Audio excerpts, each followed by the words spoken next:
position or responsibilities in the special forces in the military, and have you had the opportunity of using your street fighting skills or martial arts skills in actual military operations? Well, my position in special operations, I retired as a special operations technician, a warrant officer. Before that, I had 4 out of 5 18 series MOSs. I worked as an intel sergeant, I worked as a team sergeant, I worked as a weapons man, and I worked as a demo guy. I wasn't a very good medic, but we kept them busy. I kind of got farmed out in the last 10 years, did a lot of individual taskings, and even detailed out with the paramilitary organization, CIA and stuff, as we went along. And we were cast into some situations where, yes, I was forced at times, and other times just in a situation where it was necessary to use some street fighting tactics, or it's martial arts, but to me martial arts is street fighting. We got a problem with martial arts today, and they teach too much point fighting, and most of them can't survive in the street.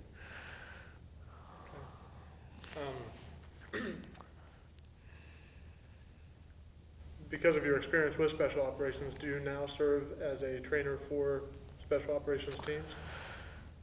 Individually. I've trained numbers of special forces individuals in all special operations communities.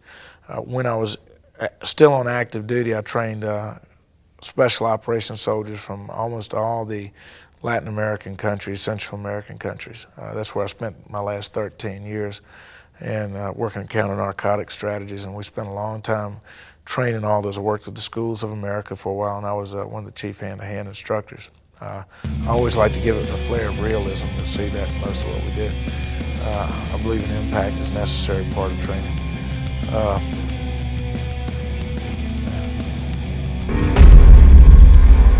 Hey, it's Jimbo here with another tip. Okay, this one's a little gory, but in a life and death struggle, you'll need to know this because people get robbed, beaten, and killed every day. For the last 25 years, I've worked with experienced street fighters and U.S. Special Forces who've seen a lot of bloody combat. One Green Beret buddy of mine was telling me about the time he witnessed a man who was hacked to death by an opponent wielding a machete. What my friend found shocking was that the victim didn't even try to fight back. He just froze up in place and then soon afterwards was killed. Okay, this so-called brain freeze is actually quite common in deadly combat, and so we put together a video to help you with a couple of things. Number one, how to avoid freezing up in a potentially lethal confrontation. And number two, you'll discover a handful of simple military moves that can kill a man using nothing but your bare hands. The moves you'll discover are brutal and lethal. I would show them to you right now, but this lethal lesson has been banned from this platform. If I showed it to you here, they would shut down this channel for sure. So I hosted the video on a different platform. It's free. You can get to the link in the description right now to get it for free. Get there now. Yeah, it's brutal, but when your life is on the line, this is priceless stuff. Okay, let's move on to our next tip. Head fighting, we're not clenched. We're using our head as a weapon, whether it's to the body or to the face. We're using the forehead, upper forehead, this section of the top of the head, and we're using the rear part of the head. It's either a whipping or bludgeoning action from back to forth, or it's a jolting action coming up or coming in.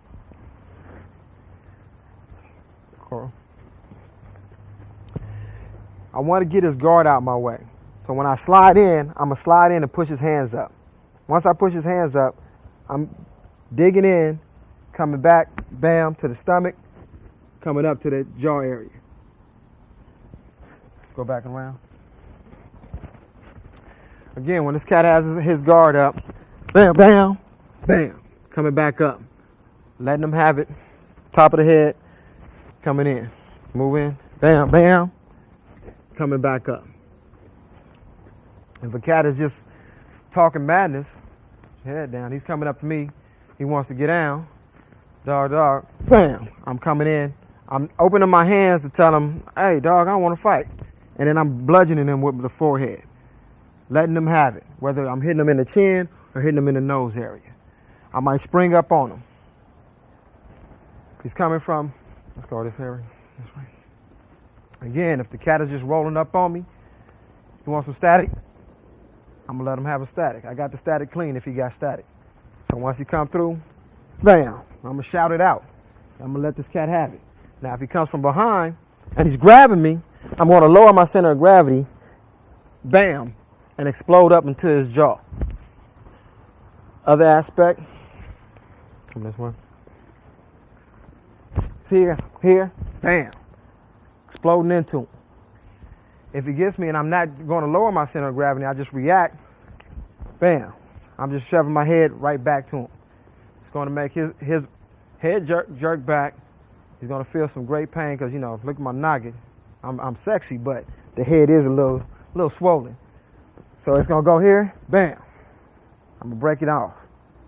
My main objective is to bludgeon this cat when he comes from behind me, whether I'm dropping down, coming up, or just reeking back. Bam. All this time, my mouth is closed, my jaws are tight. The trainers, you train it just like I'm training it now. Just getting ready, here, here, here, bam, bam. From rear to going down, exploding, front, creating the opening by opening up the guard. I can go to the body, explode up to the head, open up, come in. Dynamic simplicity. Again, once you use your other techniques within ghetto boxing and then be able to break it down, it will come in automatically. It'll be instinctive. And the head fighting will come in any aspect of the combat arena. Let's go on to the next techniques. The mindset that so many people have is they train with people this size. And they have a fighting mode where a person grabs or whatever, he grabs you somehow, and you can make techniques. You're right, I can take Jack down, I can hurt Jack. But the problem is, even if you did this, your mind focus went on this man when somebody else is on you. You never in the street have the right to think that you're fighting one person. And this is what I see constantly. Or, if a person has a knife, the mindset is he's got it in his back pocket or what, you don't see it. Your mindset has to be this person's carrying. This person's assaulting you. This person is assaulting you. He is going to carry a backup. We're talking about the street. Maybe he's got some other friends with knives. So if I grab this man here and he grabbed me here, and I came in with something here and I'm trying to get something, you're going to be eating a knife. You're going to be eating a knife. You'll never see it, but it's there. This is the street. This is the street. Any time that it takes a second or two and you're involving your hands, you're going to be eating a blade. You're going to be eating a blade because I've tied up both my hands. I've lost control of this person. Or I'll be eating another person's fist from the outside. And that is the mindset of what tactical survival is. Never going to the ground. Never focusing on one person. This is the mindset that you must have. In the tactical survival mode, again, your mindset is this. You feel sorry for the other person. You have no respect for that person, absolutely none. If you respect a weapon, you always hear people say that, respect the weapons, respect the knife or the gun, respect his power. If you respect that power or weapon in any way, you're going to be the one waiting for the attack to get to you. Let me explain how it works. Jack? Many people that train in a fighting situation, for example, Jack grabs me by the arm or whatever, you'll see doing different techniques, causing pain, or maybe trying a throw or techniques, takedowns, or whatever, working with someone, focusing on that person. Now, so many magazines and video stuff has people my size, and I can make these techniques work. But in the real world, thank you, Jack, Bob, when you run into something bigger and stronger, this is Bob, 250 pounds, if I tried the same techniques with him, of course, he would do severe damage to you. And this is the different mindset here, is not using anything that is going to get me killed. Because in the real world, this is what you have to be able to defend yourself. And this is very important. Survival is used into two different things: understanding the legal consequences that you can use, but staying alive. Number one, as we look at a fighting situation or a survival situation, this man grabbed me here.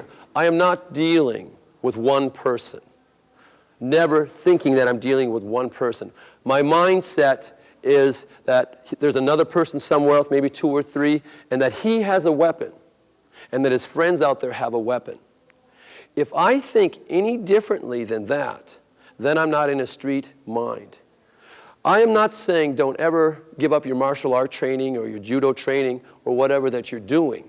Keep that training, because this will only enhance your ability to defend yourselves. In this program, as you watch, there will be no kicks. The reason, of course, I cannot hurt this man with a kick. I'm a very good kicker. That would not work. There would be no punches, because if I punch a man this big, he's going to punch me right back. Absolutely not going to happen. You're not going to see any throws. Again, I can throw Jack, but I am not going to throw this man. I cannot throw a big man. There are not going to be any elbows. There's not going to be elbows in it, because again, I'm fighting his strength and power. I don't want that. You will never see me fight his strength and power, because I just don't have enough power to stop this man. There's never going to be any ground fighting. You want to stay off the ground. So many people try to take people to the ground. That will never happen. When you heard me say on the tape and stuff, whatever the situation is, if he's talking to you and you decide you're going to go, it's very hard to talk and to defend at the same time. If a guy's telling you what he's going to do, just go now, because he's too busy telling you what he's going to do to you. His guard's down. His guard's down. He's telling you what he's going to do to you. Really, you're into him. One of the more difficult things, when I am talking back, you hear me talk back on the tape saying, please don't hurt me, please don't hurt me. But you got to practice not pausing as you go forward. So if you're saying, please don't hurt me, please, you're moving already as you're speaking. His mindset is, I've got this person, but you're already moving on this guy, on this man. So his mind is going, I have him, but you really don't have him. Again, that's a mindset. You're on this person and he doesn't feel it, and he doesn't think it. That's so important. Sands gets knocked to the ground. He's on his back. Vic gets on top of him in a full mount. Okay. From here, Sands is at the disadvantage. Go. Get out of it.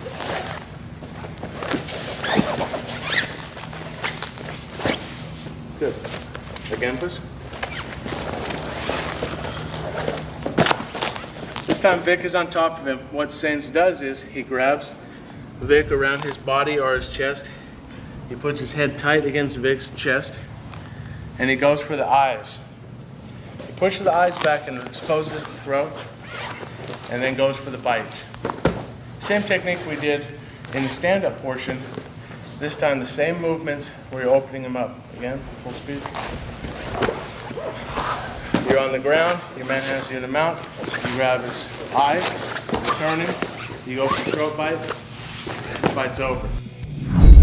Thanks for watching our video lessons here at TRS Direct. Hit the like button down below and consider subscribing to our channel here on YouTube.